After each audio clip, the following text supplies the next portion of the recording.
or 5 people that may ask you about the same problem. For each of them, they may require a completely different answer. This is Yusuf McLovin.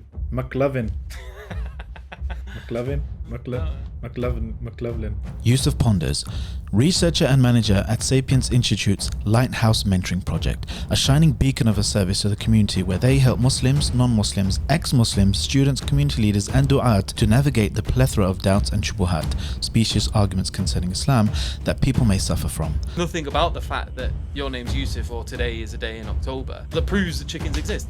Stay tuned for a crash course in where these doubts come from and what we can do to treat them in a mature, compassionate way in this episode of Empowered by Islam 21C, our new podcast where we collaborate with leading voices to discuss Islam's solutions to 21st century challenges and trends. Just tell us about your adventures as the head of Lighthouse so mentoring. we've been expanding. Yeah. We've got new mentors that I've been training that have started taking calls quite recently, actually. So the team has grown to about, I think, 12 or so now, maybe a little bit more. We have expanded into Spanish, so that was set up recently with Sheikh Idrisi. And we've currently got a couple of brothers helping us, volunteering, creating a brand new system specifically designed for Lighthouse needs. And they're just sort of like in the background producing that at the moment. But it's going to be like a proper little sort of call center type system where whenever someone books a meeting, they have an account, and any engagement they have with us or with the learning platform, all of these things are sort of recorded on one account. So if they book multiple meetings, you can see what engagements they've had in the past, what they've discussed, what the outcome of the discussion was, that kind of thing, which is going to be brilliant.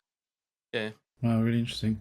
So what happens? Somebody just calls you out of the blue and says, I've got doubts, or so it's two parts. Either we help with doubts or we help with dawah. So basically, if you're like a born Muslim, an ex-Muslim, a potential Muslim, like a non-Muslim, or anything else, you can book a meeting with us via the website sapiencinstitute.org/lighthouse, and on there you just go through the booking process. You fill in the form, you pick a day that suits you and a time that suits you. And then we just send you a Zoom meeting link, and you attend at the day, and you've got an hour privately to talk to one of the mentors about whatever it is that you're struggling with. Or if you're a leader within the Muslim community, you're an imam, you're a da'i, or you're just engaged in dawah in general, or you're engaged with the community in some way, and you're overcoming certain obstacles and you're not really quite sure how to deal with them, or even visionary type of stuff like the visionary retreats that we've been doing, people can book for that as well. So we can help them on how to deal with dawah, try to recommend certain paths of learning that they could take that might be relevant to whatever sort of issues that they're facing, that kind of thing. But it's quite general. You've been doing it for for a while, and I remember several months ago you were saying that there was like 1,000. You reached the 1,000 call milestone, or appointments.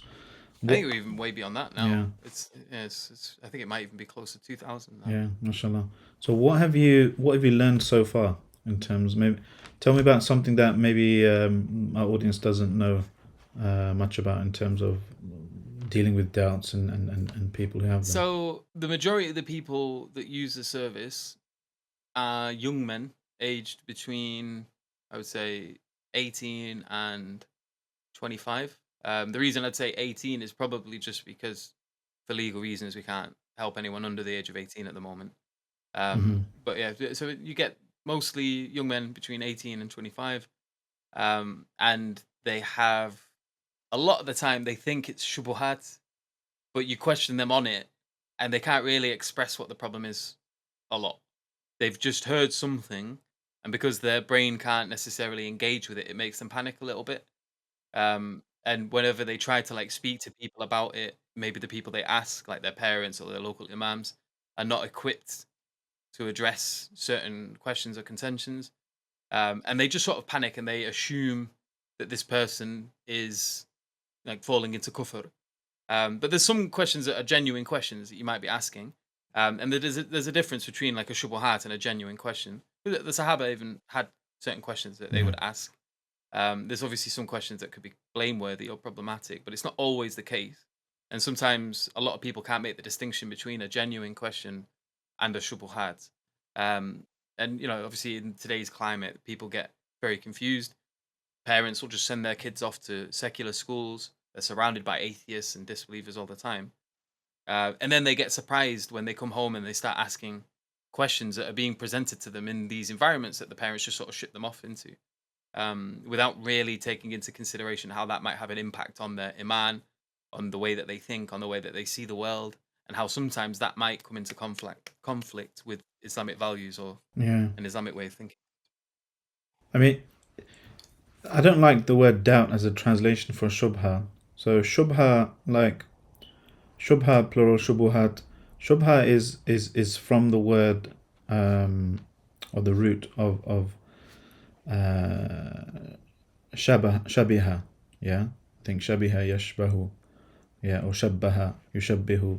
So the different words like this, it's about something resembling something else. And one of the explanations I remember hearing of why shubha is called a shubha when it comes to shubuhat in someone's mind about Islam or something, is that it's something that Yeah, resembles a yeah, sound argument, but it actually that it has some kind of maybe hidden fallacy in yeah, there yeah. some It's way. falsehood disguised as truth.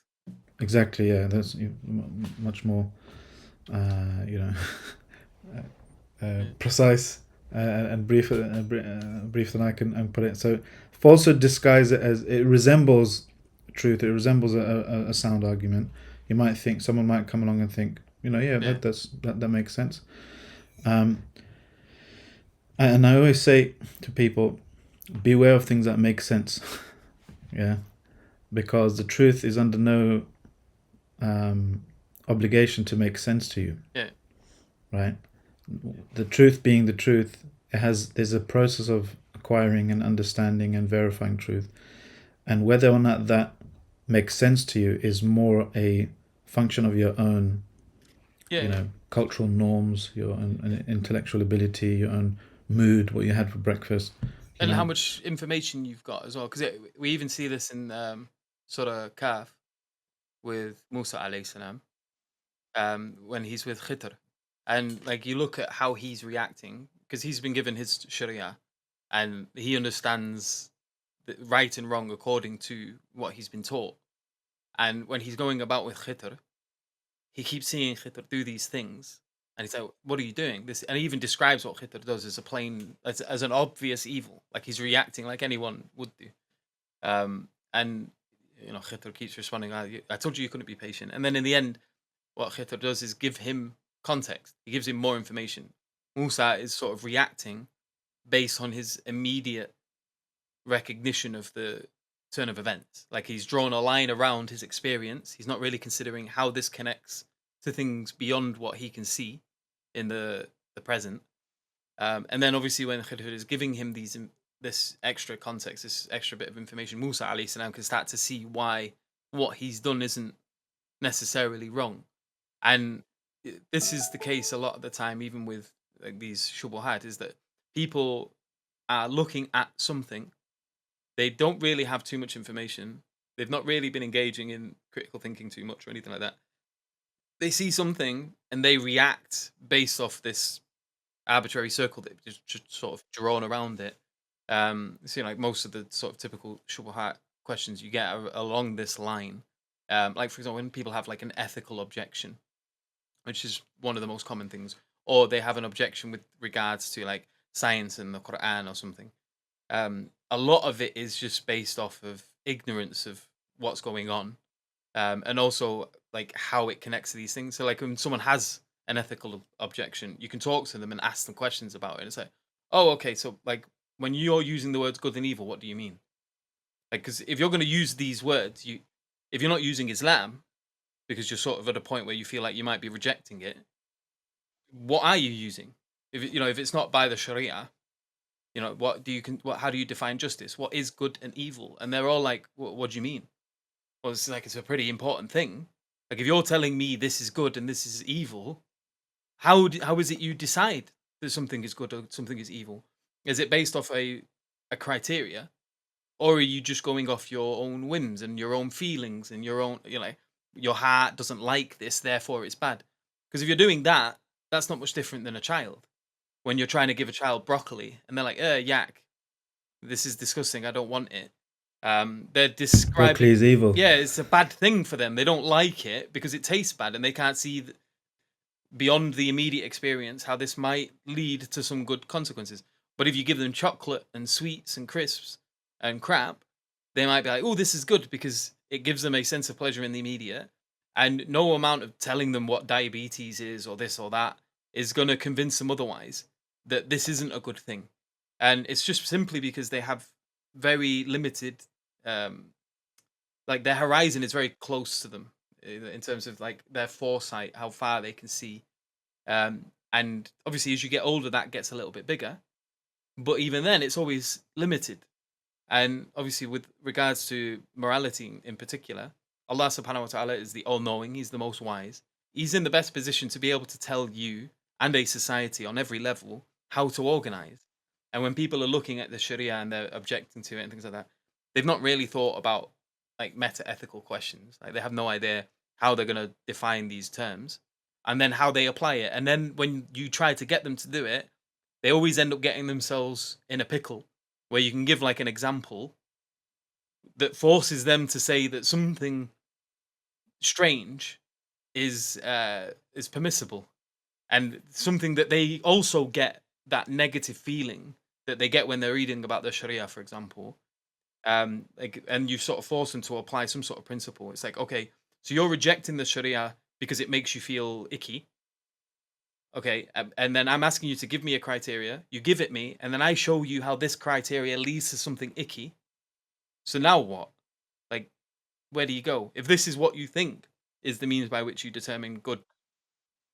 Yeah, so it's like a lot of people will fall down utilitarian sort of means, and they'll say, you know, what is good is what gives rise to the greatest amount of pleasure for the most amount of people, or they'll parrot some sort of like catchphrase that sounds good. It's like, do unto others as you would have done to yourself. And both of these can lead to problems. So the first one, I remember you were talking about a vegan who you convinced to oh yeah, yeah, meet or the all the animals. vegan argument for eating meat. It's like, but this is the thing. It's like, okay, so you think that suffering itself is an evil, but pleasure is a good, and so you give, and it's a horrible example, but like there's the one of necrophilia, and necrophilia is this proposition. If you're an atheist, that it is, if you have this situation where there's a family who hated their father, the father passes away, and a millionaire approaches them and says, "Listen, let us take your father away, and we'll do whatever we want to do with him, and we'll give you all £1 million each." And the family are like buzzing. It lifts them out of poverty. You know, their standard of living is objectively much better. The guy says, "I'll also give you training so you know how to use this money effectively, and that you don't just blow it, and that you're not in a worse position at the end of it." Like he makes sure that the family is fine, that they're okay, they've got lots of money, and they're sorted forever. And then he takes the body, and then he does whatever he wants with it, and all of these things give him pleasure. So in this scenario, you have a net increase in the amount of pleasure in the society. They're all sworn to secrecy, so no one outside of this agreement knows about it.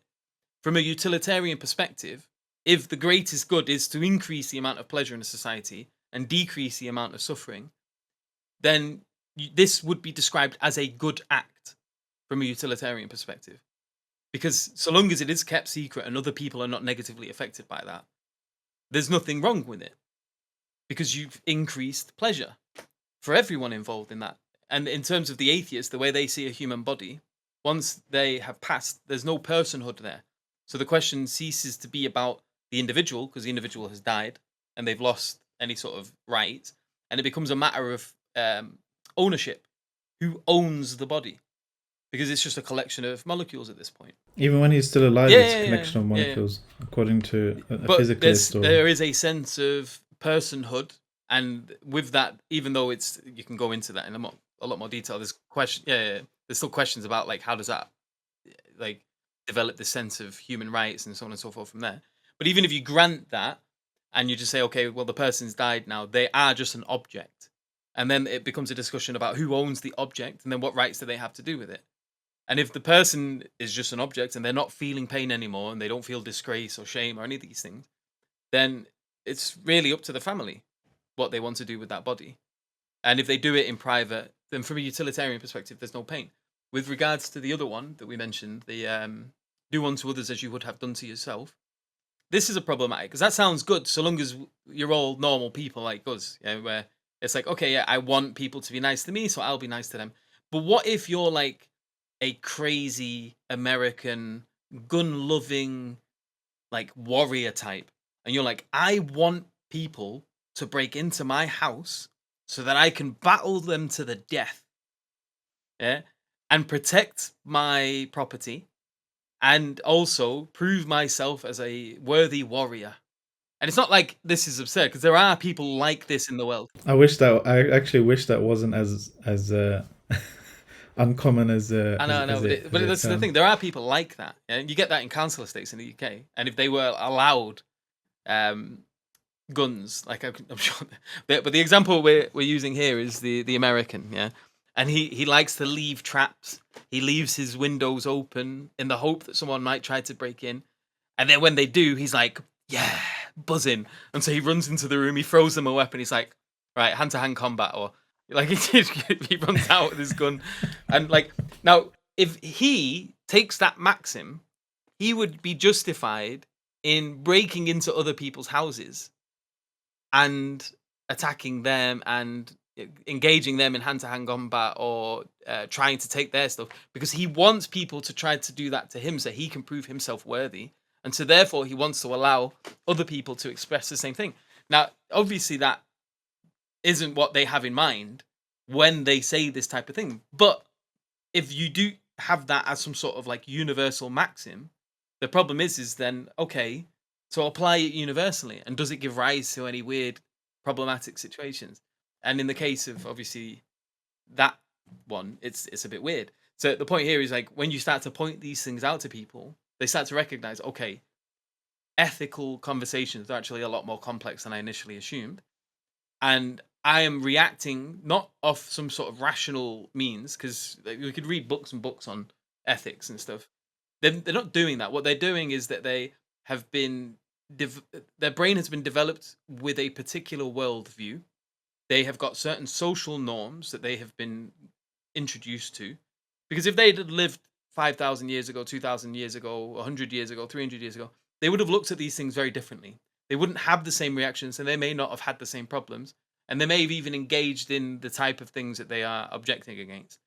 And so what is it then? What it is that you have a worldview that you've been given, and there is a conflict between the worldview that you have and the conduct that's being promoted in the Sharia. And this tension gives rise to an uncomfortable feeling. And that uncomfortable feeling is a sign of this tension, but it doesn't say anything about the truthfulness of either of the positions. And so then you need to start talking about, okay, so what makes this position true, or what makes that position true, or what makes this position false, or what makes that position false. And if all you're basing your moral objections off are these feelings, that says nothing more than you have a tension within yourself. That is not a proof either way. And so then you need to start getting to the foundations of the problems and start asking the fundamental questions like, okay, so does God exist? Yeah, is God one, or a multiplicity, or a trinity, or a this or a that? Is there any good candidate for revelation? Is there any good candidate for prophethood? And you go through the typical sort of go rap stages with them, and you start to hash out a foundation from which they can justify their beliefs, basically. So that's where what you've been describing is what makes a shubha, in that it resembles a sound argument, but when you scratch beneath the surface, you find that actually it's just a personal kind of discomfort or ickiness, as you described it. So when you actually peel the layers off, you find that actually it's not an argument. It might resemble a rational position, but when you peel it back, then you find actually there's something different at play. Allah subhanahu wa ta'ala says in the Quran that ومن الناس من يجادل في الله بغير علم ولا هدى ولا كتاب منير. There are people who dispute concerning Allah without knowledge, without guidance, and without a book, Yeah. an illuminating book. So that almost as though what they're standing on, their perspective for debating or arguing or rejecting, is itself vacuous. It's not solid. Yeah. It's not tethered anywhere. وإذا قيل لهم اتبعوا ما أنزل الله قالوا بل نتبع ما وجدنا عليه آباؤنا. When it's said to them, follow what Allah has sent down, so follow this objective thing here, they say, no, we'll just follow what we found our forefathers following.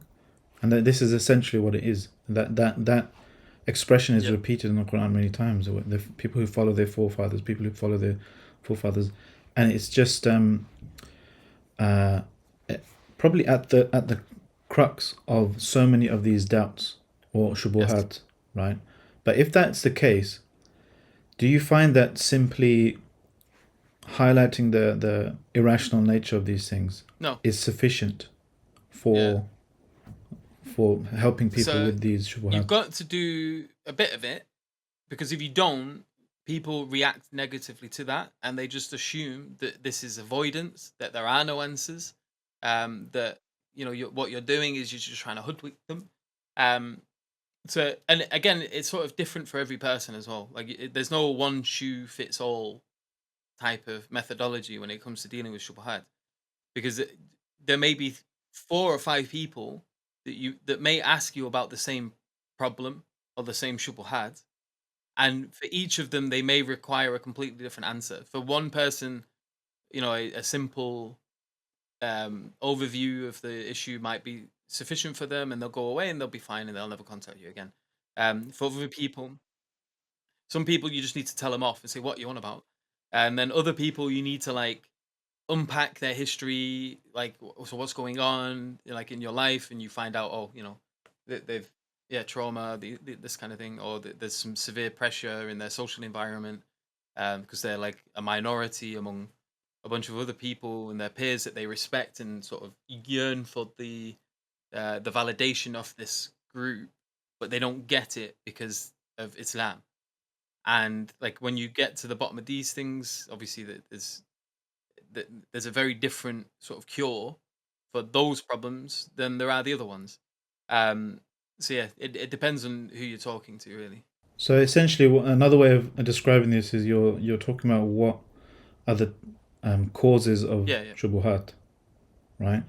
So sometimes the cause may be just a misunderstanding or lack of knowledge about cognitive knowledge about issue X.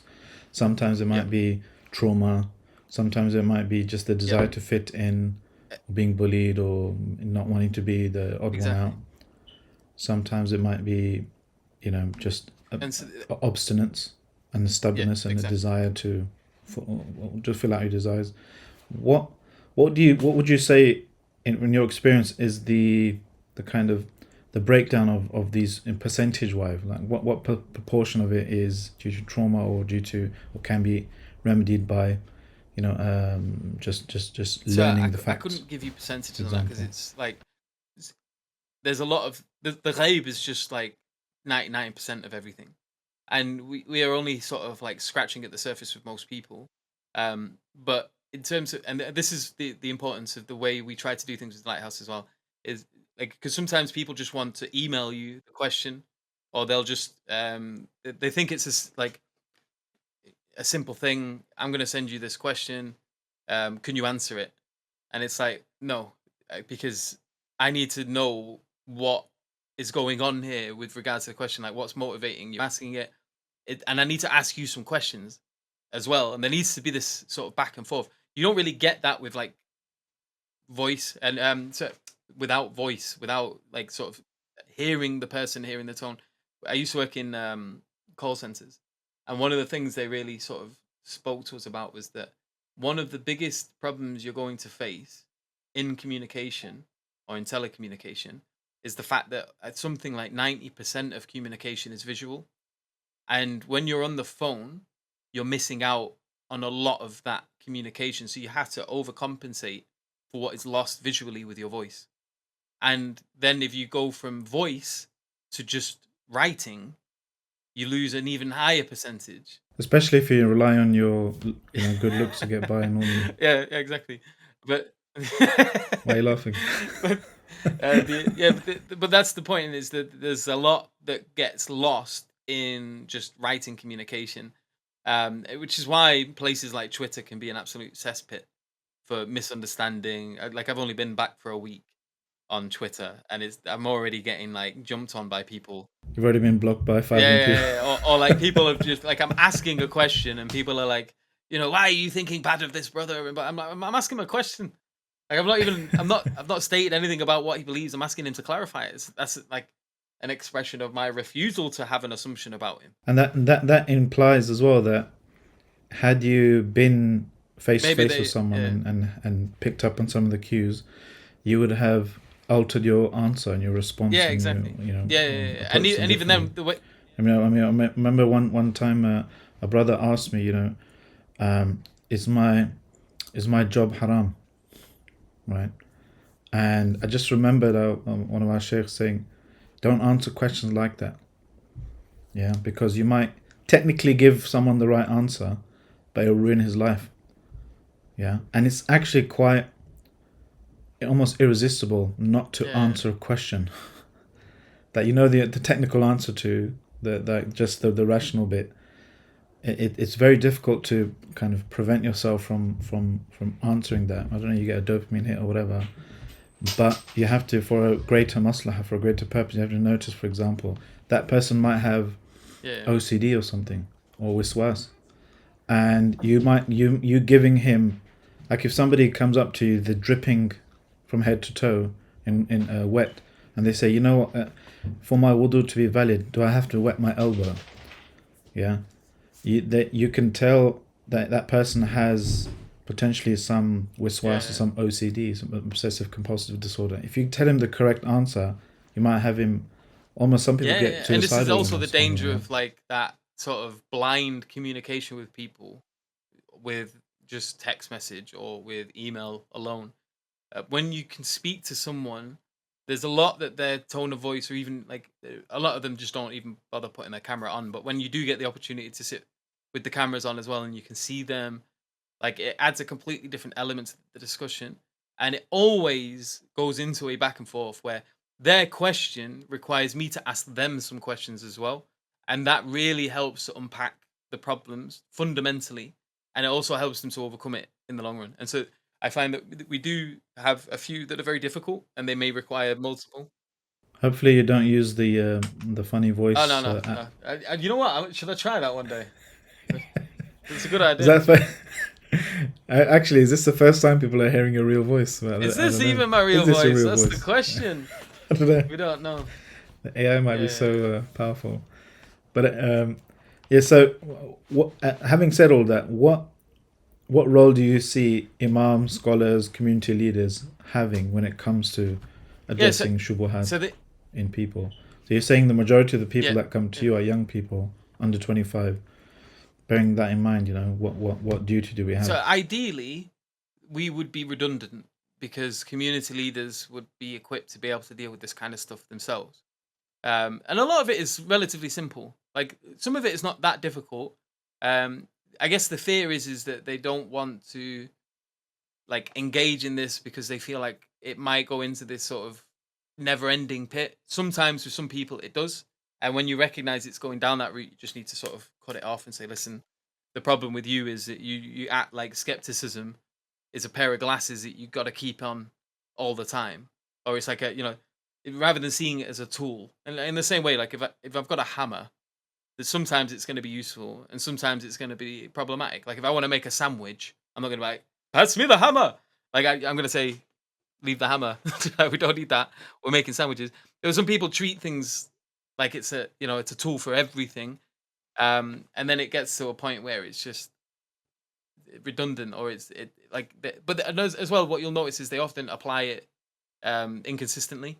So they'll be way overly skeptical when it comes to things like religion, and then they're just not skeptical about anything else, like their own Just life. inherited cultural norms. Yeah, they're exactly, inherited cultural norms, or with scientific claims or with this or with that. So Apart challenge from everything except the one yeah, who yeah, yeah, yeah, yeah, saying challenge exactly. everything. And but it even goes further than that because they say challenge everything, but they don't even challenge that statement or many other things. Like 90% of the things that they engage with, they just sort of engage with uncritically. So do Sapiens offer training for imams and community leaders and Yeah, stuff yeah. to be able to address Yeah, yeah. shubuhat So in if, their like we've got, I congregations? mentioned at the beginning, we've got the two elements of it. So we're dealing with the shubuhat and or with people that are having these issues and are affected by them personally. But we also equip people that are dealing with these people as well. So if you want, and we've done this. We've done this in the visionary retreats as well, where like we had little sessions at the end when the visionary retreats ended. We sat down with some sheikhs and they sort of equipped them to be able to set this up for themselves in their own communities where they can themselves engage with that and we continue to support them so if they come across certain things and they're not really sure how to sort of engage with these problems. That's what I like about one thing I like about Sapiens, mashallah tabarakallah, that our managing director, the Zishan, the other day, he said a really nice statement. He said, "Be a clock builder, not someone who tells the time." Yeah, yeah, yeah, yeah. So Yeah, I like that one. so kind of give a Yeah, man no, a yeah, fish kind but of thing. cooler. You're training, yeah, you're training imams and people around the world and around the country how Yeah, to do this stuff yourself. So eventually yeah, you yeah, can yeah. one day become redundant. Wafaqakumullah. So we should all support Sapiens in that regard as well, inshallah. So you mentioned a few minutes ago, so this difference between a shubha and a genuine question. Yeah. How do you balance um, this, addressing shubuhat with all the nuances that have to go along with it? I.e., sometimes you might not answer the question directly because because of the nature of how to deal with shubuhat and so forth.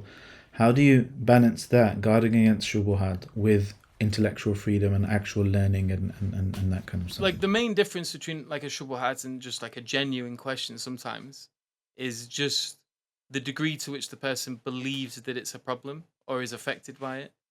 Um, like if you're engaging with dawah, for example, and you've got atheists that are coming up to you and they're asking you strange things, and you don't believe that they have a point, and you still have firm faith in Islam, you still, there's no doubt that you think Allah exists or that the Quran is the word of Allah or that Muhammad sallallahu alaihi wasallam is a messenger of Allah.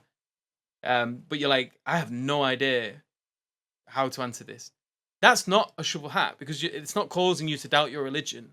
You just want to know, like, what do I say? How do I engage with this person to where I reveal to them that they don't have as much of a point as they think they have. And like, for example, the problem of evil. Like people just assume that it's obvious if that God doesn't exist because there's evil in the world. And like if someone's sort of a bit of a freshie to doubter, they don't really know how to engage with a comment like that. But it won't necessarily cause them because like I think when you are a believer and you have iman, like the presence of evil, you recognize it straight away as a test. But when you say that to someone who doesn't have iman, they interpret the test in the most negative way because they can't really they have a different worldview. They're not looking at it from like an akhira centric perspective. For them, as far as they're concerned, that life ends at death. And so they've just drawn a circle around events and they can't see any rhyme or reason to it because they don't believe that there is. They don't believe, like, fundamentally, it's just atoms and snooker balls hitting snooker balls. But it doesn't lead to something after death. And so they can't help but look at this in a certain way. Whereas the one who believes doesn't do that. Like they see, oh no, whatever is happening, there is an akhirah, there's a judgment day. People will be forgiven for sins, for suffering, and so on and so forth. So there is a point to it, and they can see, but they don't necessarily have the ability to sort of articulate that and verbalize it. Um, but this wouldn't be considered a shubuhat. This would be just a genuine question. How do I deal with it? And they may just come to us, and then we'd go into that, and we say, well, they're approaching it from a certain worldview. If they want to understand it, like in terms of the truth of the matter is that Allah does exist, and Allah can make it up to people. If someone is wronged in this life, He can give them justice in the hereafter. And so there isn't a problem internally within the Islamic framework with this at all. So you just deconstruct it with them, knowing that it's not something that is.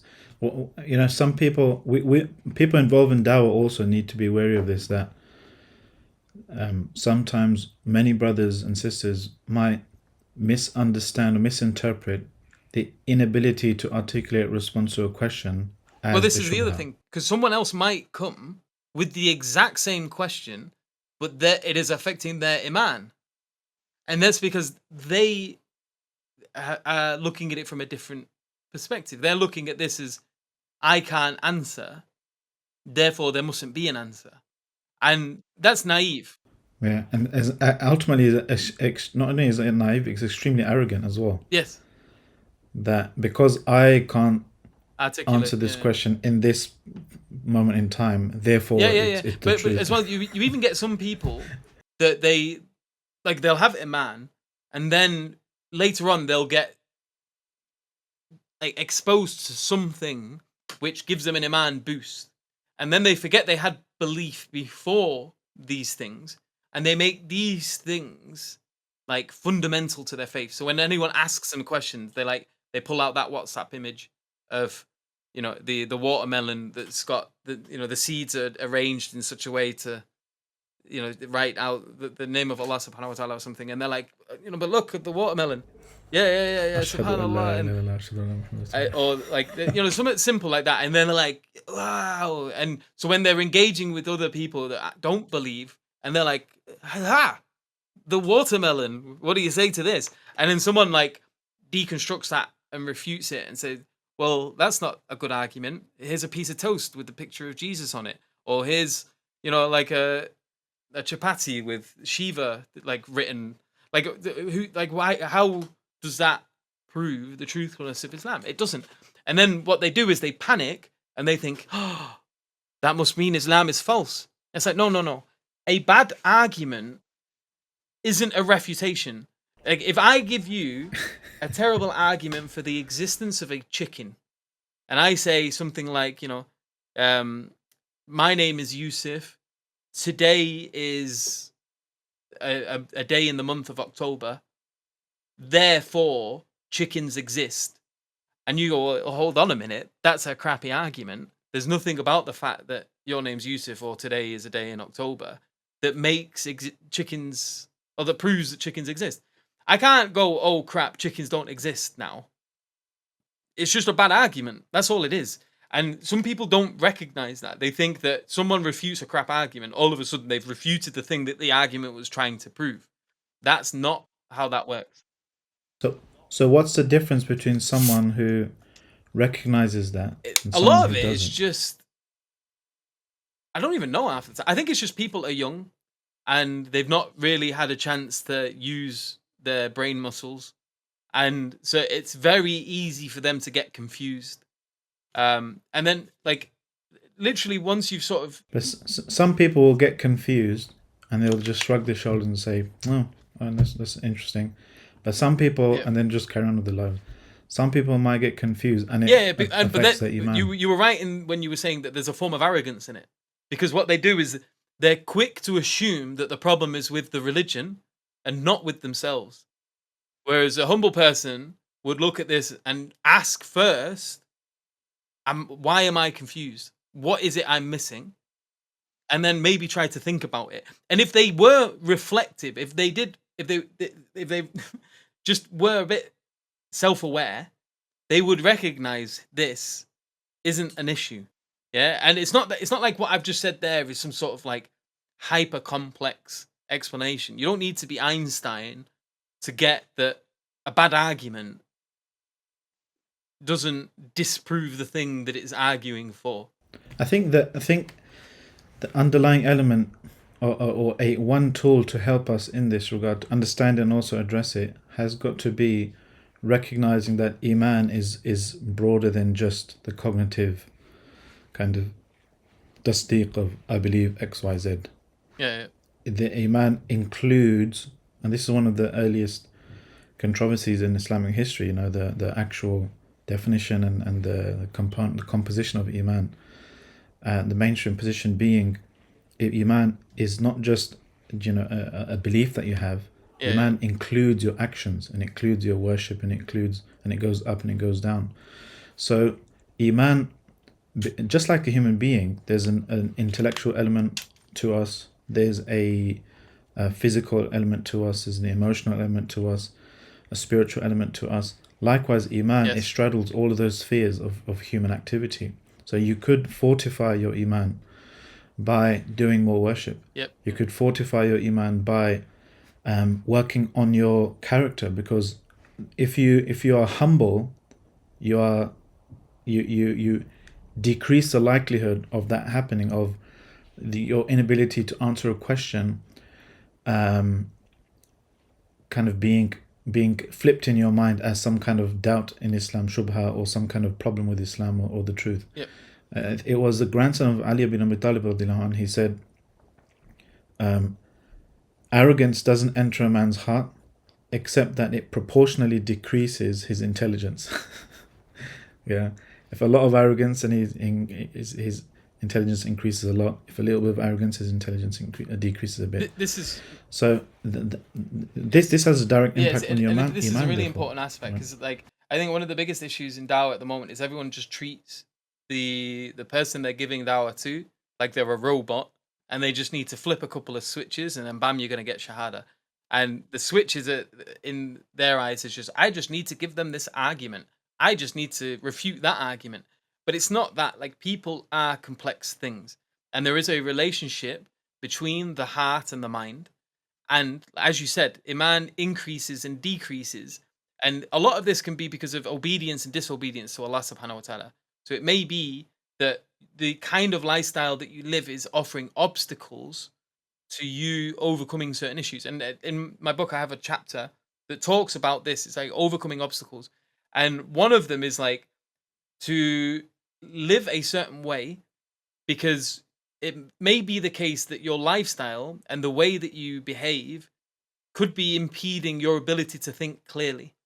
And so I say to them, like, for example, like, there's a few things within the Sharia that we prescribe that I want you, even if you don't believe in God at this point or whatever it is, wherever you're coming from, try to practice these things and just see how, if whether or not this makes a difference or has an impact on your faculty of thinking.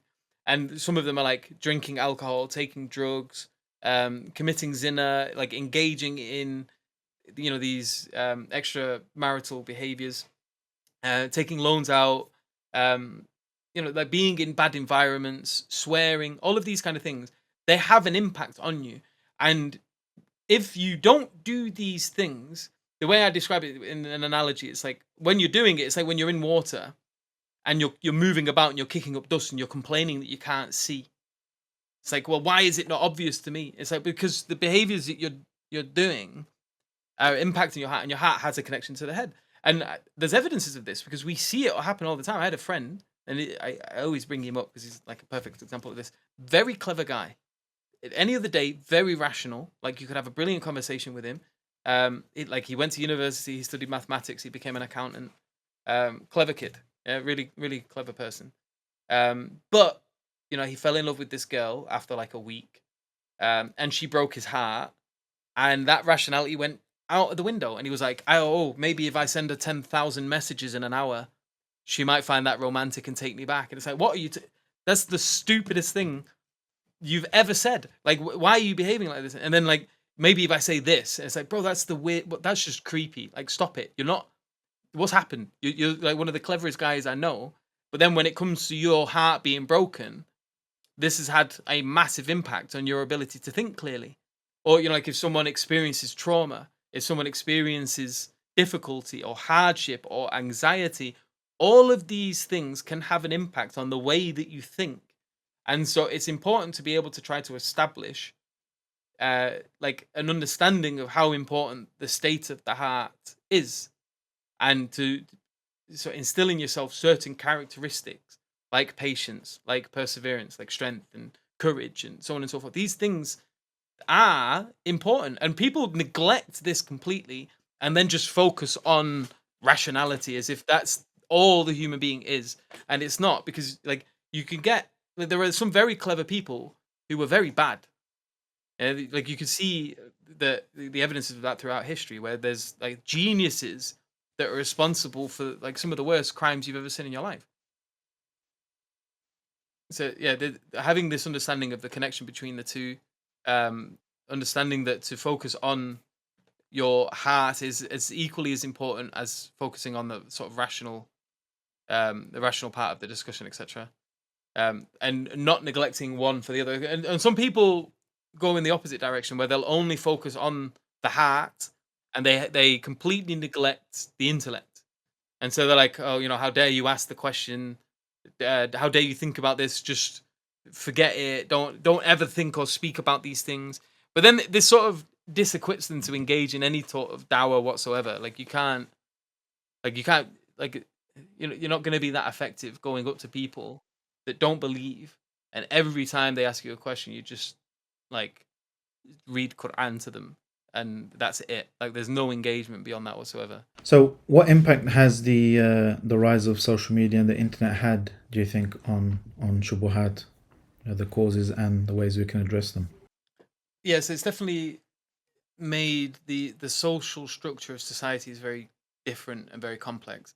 So typically, if you think historically how things would have worked, is you would have had communities of people where the majority of the people you had around you were, the fellow Muslims, or if you're in a Christian society, fellow Christians, so on and so forth. You're Hindu, everyone around you is Hindu. And then you would have at the borders or the edge of your community people that engage with the edges of other communities. So where the Islamic Empire meets the Christian Empire, for example, um, there would be an engagement between these two communities, and they would have an impact on each other or affect each other. But this is where, like, the opposing opinion might be exposed to you. So if you're a Muslim, you're being exposed to the Christian perspective. If you're a Christian, you're being exposed to the Muslim perspective. And then generally as well, the way the household worked is that if children were in the home, they were protected. You were in like, and typically speaking, there wasn't things like public education, and or like enforced education, uh, generally speaking. And if you were to send your children to an education system, it was one of your choosing, and you could send them here or you could send them there. And like you could be quite confident that your children were protected from these things because they're either in your house, and the Christians are not going to get to them, or the atheists are not going to get to them, because you have full control over who enters your life. Now, with advent of things like the internet, this is no longer the case, and your children can just simply be on the internet. Like for example, even my daughter's 6, and they're giving her now a laptop, and she's got access to a laptop now. And like yesterday, I was just sat there, and Is I it thought better there than was good. yours? No, it's a crappy laptop, but it's But the point is, she just sort of sat there, and I assumed there was going to be like super restrictions on here, and I'm just sort of like watching her go on it, and she's on Google, Does it let and you go to Islam20c.com? I'll check. I'll let you know. See if But she's not just on blocked. Google, and she's like reading something about a flood somewhere in the world, and I'm like, Wow. "What are you reading? Where have you got?" How old is she? 6, Wow. and she's just looking at like a flood, and I'm like, "This isn't as restricted as I thought it was." And like, if she's on a tablet, she was playing a game called Roblox or something. And I thought this is like a kiddie's game. She's pretty safe here. But there's like, and she's starting to learn how to read. It wasn't too bad when she was playing it because she had no idea what anyone was saying to her, and she was always like, "Oh, daddy, what does this person say?" And I read it, and it's like it's mostly nonsense because it's other kids playing the game. But then she started to read it, and there's some guy on there who's like an adult or at least a teenager or something, and he's just saying things that are very inappropriate, and it's like, what's going on? So we had to like ban her from accessing that, and it's like you feel like you're safe, and you never really are. Like there's always somehow someone is getting into the life of your children. They're being exposed to all sorts of crap. And even if they're searching for things innocently, so if you're searching for Islamic content on YouTube, the anti-Islamic content use the same sort of, or is in the same algorithm. So they will be recommended videos by people who are attacking Islam and trying to like attack the honor of the Prophet Muhammad sallallahu alaihi wasallam, or try to expose people to these shubuhat, these falsehoods disguised as truth, as this wolf in sheep's clothing. And this has added a layer of complexity to societies that we've never seen before. And I can't tell you how many people who speak to us without the knowledge of the people around them, and they just have no idea what's going on at all in the lives of their children. They may seem on the apparent to be like normal and functioning well within the family, and the Quote parents might unquote have, practicing yeah, yeah, and the parents parents. might have absolutely no idea whatsoever. And then next thing they're talking to us, and they have this sort of resentment in them, or this anger in them towards the religion. Sometimes is it's quite shocking, like when you're engaging, and it's like and you're asking them, so how's things with your family? It's like, oh, things with my family are fine. They're practicing. They have no idea about any of this, or they'll even begin the call with that, because it, like, obviously for legal reasons, because we're acting as mentors, we have to record the conversations if we're ever requested for that information by a legal body or anything. We need to be able to provide it, but it's not for like publishing it online or making YouTube videos out of it or anything like that. It's just legal reasons we have to have a copy of the recording. But people get anxious that because we've got this, that we're going to publish it on the internet, and they're expressing why straight away because of this anxiety. They don't want it recorded, and they're like, I don't want my parents to be able to see this. I don't want my family to find out that I'm asking these questions, or that I feel this way, or blah blah blah, blah, because it would just cause too much drama for them or whatever. And so yeah, it happens. It's quite surprising, and this is a cause of the internet, and they're being exposed to a million and one ideas from all over the world. A lot And of parents don't realize what they're giving to their kids when they're yeah, giving yeah, them smart devices. They just think it's just like the Nintendo or whatever I used to have. I used to play the toys I used to play with when I was a kid, yeah, it's not like not that. realizing it's a completely different ball game and there's so many dangers. And parents really need to. I was going to ask you, what should parents do as a follow-up, but I need to. We need to say this out loud and clear as well. Don't give your child a device if you don't know how to use it first, Yeah, right? yeah, yeah. If you don't know how to sort out the settings to make sure they're not, wandering into content which is harmful for their intellect, their development, and their iman. Yeah, definitely. But this is the thing as well. We need to start asking these questions, because, like, we are a guinea pig society at the moment. Like, there's so many things that are just being implemented globally, and we've not for a second considered the long term impacts these things will have on a society. And me and you are part of that guinea pig, because we were brought up on the internet. It was just being released as we were children properly, where it became like majorly accessible to everyone all over the place. And like I remember, the dial up, like, and then like you were watching the page load like that, like one line of pixels at a time, and it would just like that felt quick. Like if you were to watch it go down quick enough. And now it's like if there's a 2-second delay and the image or the picture or the website doesn't load up instantly, you're like, "Ah, what's wrong with this internet?" Like, we lived in a completely different environment, but like this is new. This is new, and we're not really sure like what this is going to do to us. And time will tell, I guess. And So you're this is the thing. saying there's lots of I don't know about lots, but there are quote unquote practicing Muslim parents out there who have no idea what's happening with their kids, iman, Yeah, yeah. um, a large part um, due to smart devices, phones, laptops, whatever in their bedrooms. They're absorbing content which is damaging their mental health, their spiritual health, their iman. What would you say to parents? What should parents do to be on the lookout, okay, for is any of this stuff harming my children's iman? Because Sometimes, presumably the yeah, kids aren't sometimes, going to come up to the parents and say, be straight with them. They if they're lucky, they'll end up with people like yourselves yeah, and yeah, get yeah. people to talk to. But what can you tell parents in terms to be on the lookout?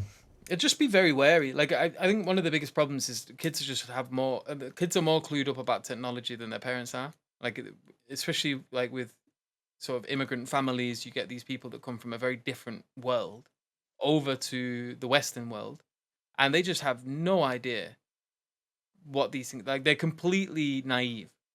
Like they've not seen any of the problems to even be aware of the fact that these problems exist.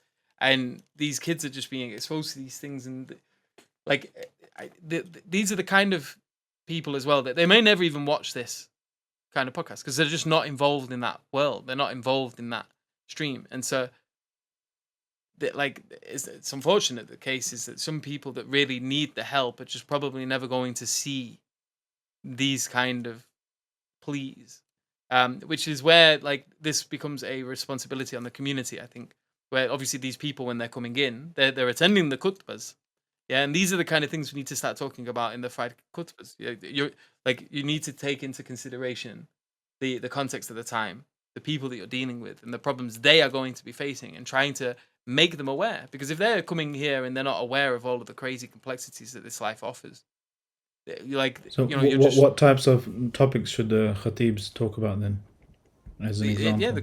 so like what we've just been talking about, the issues of modern technological development, and how like there's so much chaos entailed in the use of these devices that we do need to collectively be talking about, like how do we deal with this?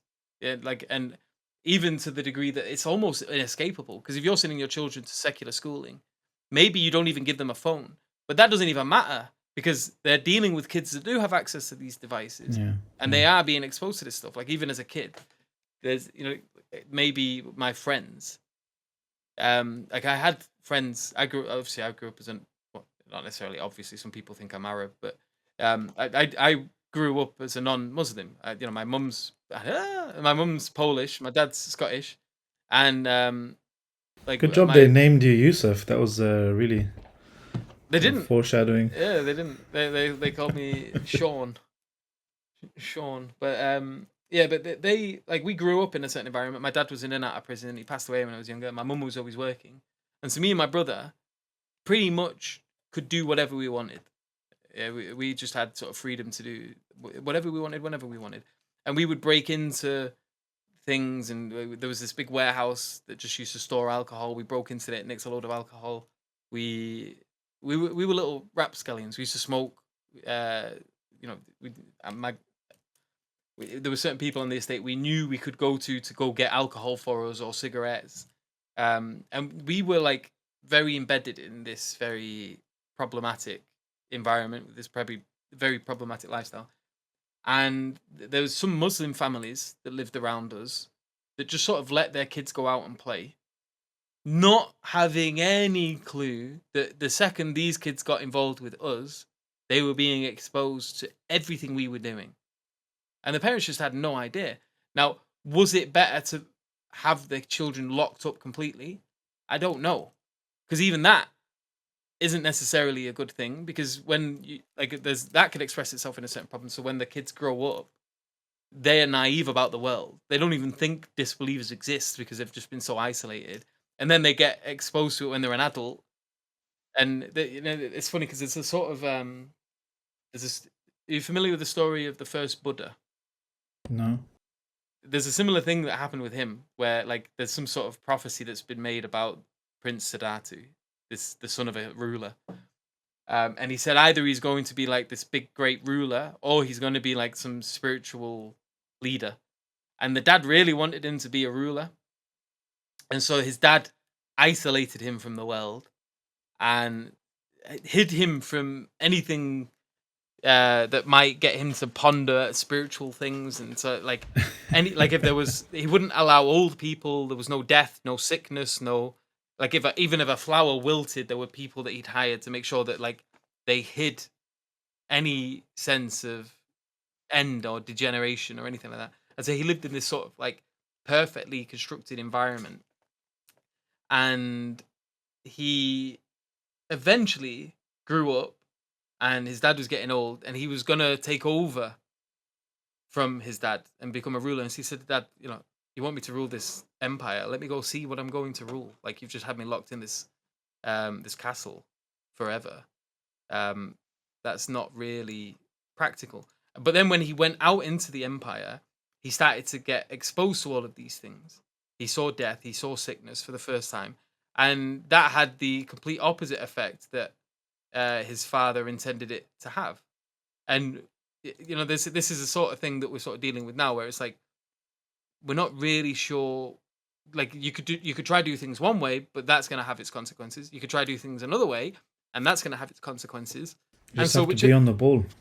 whichever one you're choosing, you also have to consider what type of consequences are going to be as a result of that, and then try to prepare them. So if you're going to expose your children to the real world from an early age, yeah, and you're just going to allow your kids to go out so that they're street smart and they have some sort of understanding, that can go two ways. That can go in the way of, as it has done with some of my friends, where they grew up um, living this double life.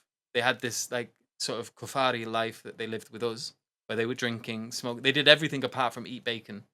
That was like that was their red line. Alhamdulillah, there's still some There was a remnants of string. Yeah, Iman there. there was a little string that they held onto. They just would not eat bacon. But like you could literally, they go out to the casino with you and they'd gamble all night. You'd go out and get drunk. You'd smoke weed. They'd chase girls with you. And then at the end of the night, when you're drunk, you're like, "Oh, I'm gonna make a bacon sandwich," and they're like, "Whoa, whoa, you back off, you back off. Who are you? Astaghfirullah, fear I know. Allah. How dare you come to me with a bacon butty?" And then you're just looking like, "What are you on about, mate? We've just been on this mad night out. You're still drunk. And you're talking to me about bacon butty." But that might be something that they end up having to experience. The other thing is that if you hide them from it, that eventually they get exposed to it, and that sends a head west. And like the answers are probably going to be a case of somewhere in the middle, where you give them certain room, but you make sure you warn them that these things exist and that they have to be careful. And sometimes as well, just showing them videos of people that have gone down that route. Like conversations with me tend to be quite fruitful for people that have a desire for that life. Like, don't be like this guy. Yeah, no, because I can say to them, listen, like, yeah, you're being sold something, but there's long-term consequences. And it's like, the ice cream man. He wants you to buy ice cream. He wants you to eat all of his sweets and his chocolates and his stuff. And like, he might paint his van in pretty colors and sparkling and lovely sounds, and he might sound dead cheery. Wow, that sun is getting really bright. Let me just close this curtain. I thought you were just making dhikr, man. Oh, you didn't hear the joke. Sorry, I thought you were just making dhikr and it was just... I know, there's just the no was just beaming from my head. But yeah, no, but they're going to market their products in a really, really, sort of appeasing way. And you might think, oh, this is an amazing thing, but it's going to rot your teeth. It's going to give you diabetes. You're going to end up overweight. It's the superficial that we're just shown, Yeah. I always tell people, show your kids or yourselves, even if they're old enough, your kids, three types of people. Get them to speak three types of people that actually deal with the consequences of the ruling ideology that people are living their lives with in broader society, right? Police, NHS staff, especially A&E staff in particular, on Friday, Saturday night, and social workers. People have to. These are the people who actually see. Take your kids if they're old enough to Leicester Square on Friday night. See the scenes. These are the places and the people that actually see some of the real life consequences of the lie that people are sold. About follow your desires, do whatever you want. These types of short-term kind of gratification. So Anyway. it might just one last thing on that. Yeah. So it might sound strange to say this, but alhamdulillah, like I was in a family that had huge problems with all of these things. So my dad died because of a drug overdose, and he was in and out of prison because he was a thief. My uncle died, his brother, a year later because of an alcohol addiction to cider, which just corrupted his liver and he went yellow and that killed him. I had people that I knew that committed suicide. Pretty much everyone on my estate was the children of zina. So like hardly any of us had any dads about. We don't know where dad was, and most of the parents were either addicted to alcohol or to drugs. So like I was exposed firsthand to what a society is like that just allows these things where you've got access to alcohol on every street corner, where you've got bookies, where you've got places to basically develop addictions. Um, and these places, there's laughing and giggling in them, but they're very difficult environments, and there's a lot of pain that underlies like the average council estate, where it's not nice when the society allows behaviors where like, the majority of the kids we used to hang out with, the dads are drug addicts, alcoholics, in and out of prison or dead. Like that obviously has a massive impact. And if you look at like a lot of the problems that we're having to deal with in these big cities, in Manchester, in places like Salford, in places like London, where you've got knife crime going through the roof, this gang mentality that's sort of like being exacerbated. A lot of it is related to the allowing of these things, and the sort of this idea as well with regards to like with the hudud. This is another controversial thing about Islam, is the hudud, the way that we deal with criminals. And they just have this assumption that their way is mighty, that their way is superior, as if locking someone in prison all of their life with a bunch of other criminals in a small room is somehow less cruel than removing a hand or giving someone lashes or the death penalty for certain things. Like these things, if you do a side by side comparison, it's not really that clear that their way of doing things is superior. And especially when you have this sort of hyper concern with making the prisons like almost like hotels. And what happens is you have people that become addicted to living inside of prisons, because it's not like there's this weird conflict between the prisons being like horrible environments with horrible people in them, but as well they can become quite comfortable where you have access to computer games and this, that, and the other. And depending on the type of person you are, if you're someone that can live in a prison and deal with horrible characters, if you can become equally as horrible, equally as scary, this is a comfortable environment for you. And so people don't mind going back to these places and will commit crimes. Like my dad went and robbed the place that he worked in because he knew they would send him to prison. And he wanted to go to prison because this was somewhere he could go cold turkey, quote unquote. But like now, like the prisons are a joke. You can go in there and you can get access to whatever drugs you want. Like it's like they're in there. They're not. It's so the the the system that we have in place at the moment is weird. It's conducive to the problems that they're trying to fix. Um, like people go there because it's better than living on the streets, and it has become a bit of a hotel. And depending on the kind of person you are, if you are a horrible person, you can live there quite well. If you're weak and submissive, and like it can become a living nightmare for you.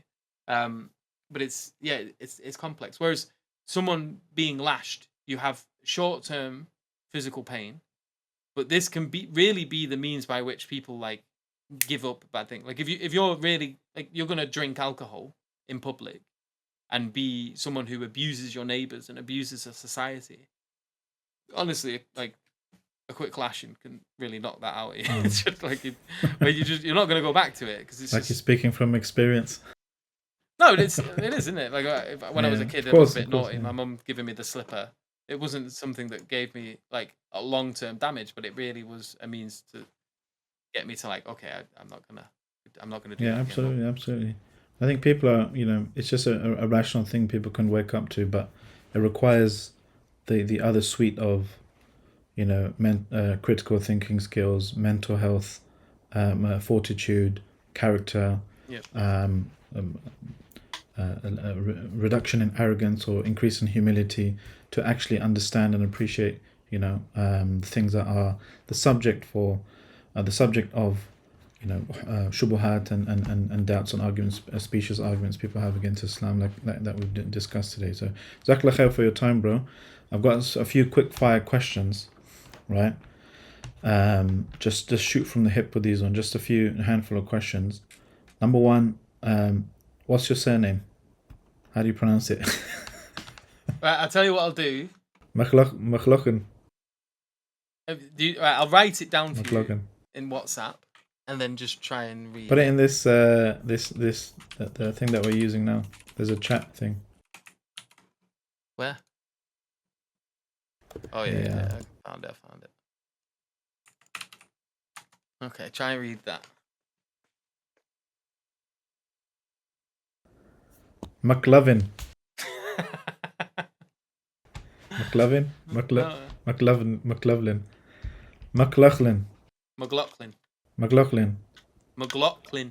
McLaughlin. Yeah. So like Ponders. Yusuf Mer? Ponders, ladies and gentlemen. You can just call me Yusuf Ponders. But it's McLaughlin is easy. Yeah. McLaughlin. So it's kind of, this is how you would say it. Glock. I thought there was a there in somewhere. McLaughlin. McLaughlin is easy to say. Yeah. So this is me quick fire. That's what you're trying to do. Okay. Name a recent book or audiobook that you'd recommend that you've come across. So this is a really good one.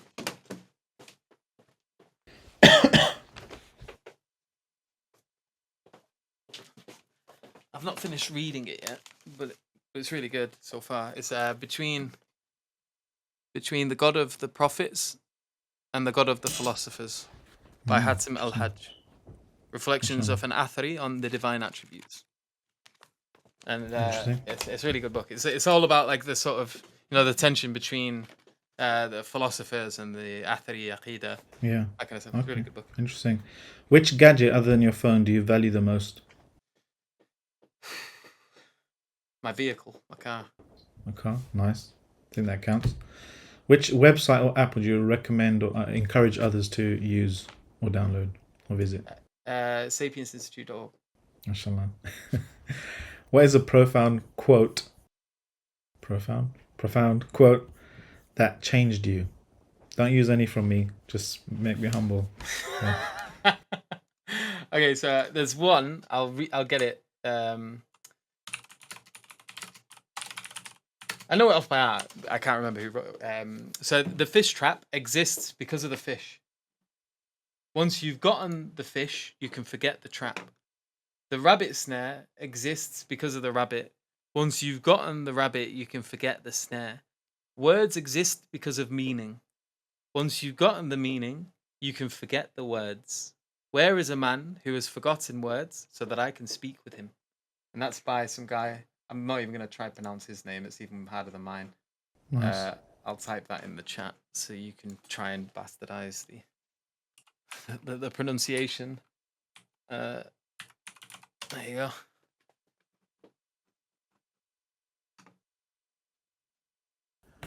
Zhuangzi. MashaAllah. Zhuangzi. That sounds like that's the quote. Nice. Okay. Finally, finish this sentence. If our audience would remember only one thing from this podcast, it would be... Run away from technology.